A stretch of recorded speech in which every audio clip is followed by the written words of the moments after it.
Yo, day 12, going over the trade I took a month ago. Haven't posted in a while, and yeah, I've kind of disappeared. Back now to stay consistent.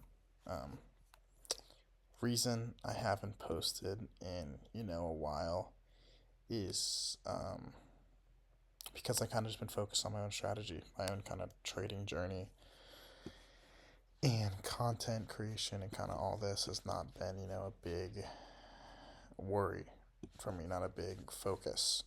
I know that this is, more than just that. I know that this is kind of my own journal. So, I understand that I gotta continue with this and all that, but I've grown a lot, understood what I need to do, and I'm gonna go over and recap basically every trade I've taken in the past month, go over it, understand what I did wrong, talk through it, and yeah, you're gonna see a lot more of these recaps from now on. Actually, being consistent. I'm gonna see if I can get all these out today.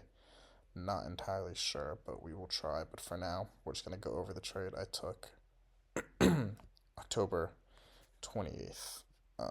No news today.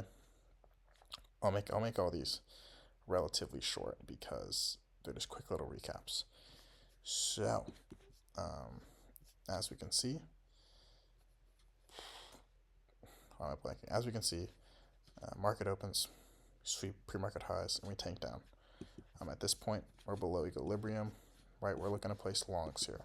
What I did is, we marked out this hourly low. We saw that this candle closed. We had an hourly low here.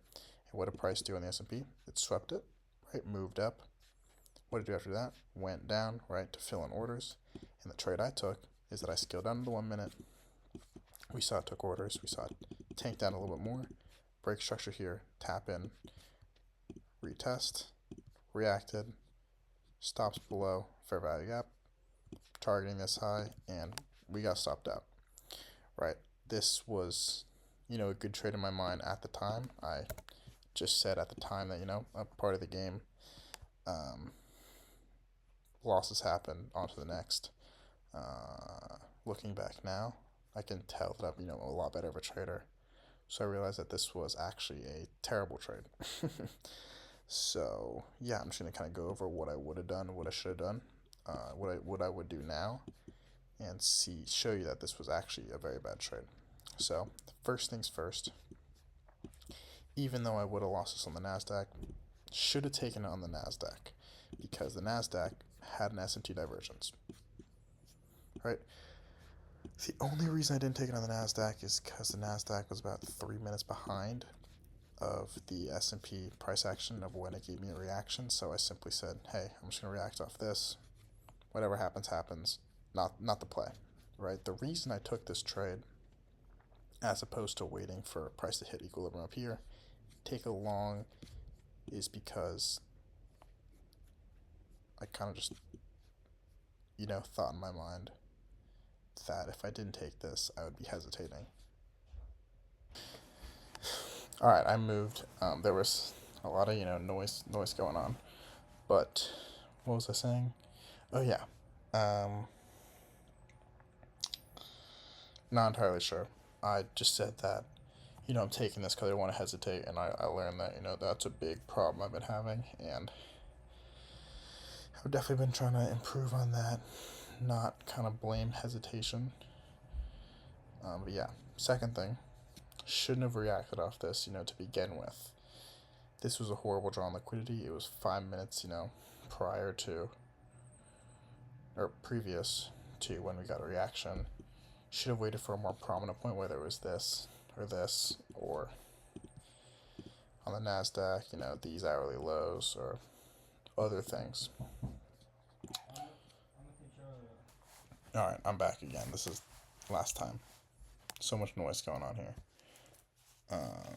Yeah. Second thing, once again, bad point.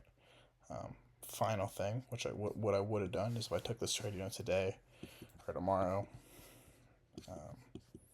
What did price do on the S&P? It moved up, gave a reaction. We could have entered right here, right? Even though it didn't sweep any sort of high up here on the Nasdaq, we had something even better, right? We had an order block right within here on the hourly. What did price do? price moved, or I think it was right here. Yeah. Price moved up, right? Hit this order block, gave a reaction, moved up, filling in orders, and didn't close above. So, this was still very valid for me. Above equilibrium. What do we get? We got an instant break of structure with a retest. Stop loss above here, targeting these lows down here, and other things, and we would have hit all of them.